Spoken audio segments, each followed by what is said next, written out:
ഈ വരുന്ന വെക്കേഷൻ സീസണിൽ സിനിമ കാണണമെങ്കിൽ വല്ല ലോണോ ചിട്ടിയോ വല്ല നമ്മൾ എക്സ്ട്രാ എടുക്കേണ്ടി വരും.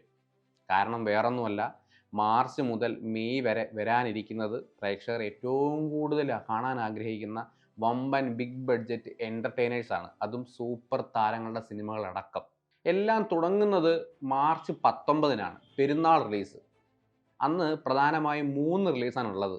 ഒന്നാമത്തേത് മലയാളികൾ ഏറ്റവും കൂടുതൽ കാണാൻ ആഗ്രഹിക്കുന്ന ഒരു കോമഡി സിനിമയുടെ തേർഡ് പാർട്ടാണ്, ആട് 3. മിഥുൻ മാനുവൽ തോമസ് സംവിധാനം ചെയ്ത് ജയസൂര്യ അടങ്ങുന്ന വമ്പൻ താരനിരയുള്ള ആട് 3 സിനിമ മുൻ ഭാഗങ്ങളെ അപേക്ഷിച്ച് ഒരു ടൈം ട്രാവൽ സിനിമയായിരിക്കും എന്ന് റിപ്പോർട്ടുകളുണ്ട്.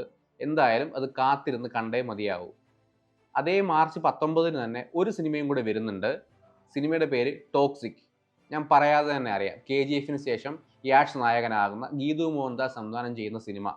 ഒരു പക്കാ മാസ് എൻ്റർടൈനറാണ് സിനിമ ഒരുങ്ങുന്നത്. ഇനി ഇത് രണ്ടും പോരാഞ്ഞ് മൂന്നാമതൊരു വമ്പൻ ഹിന്ദി സിനിമ കൂടി മാർച്ച് 19 റിലീസ് ആകുന്നുണ്ട്.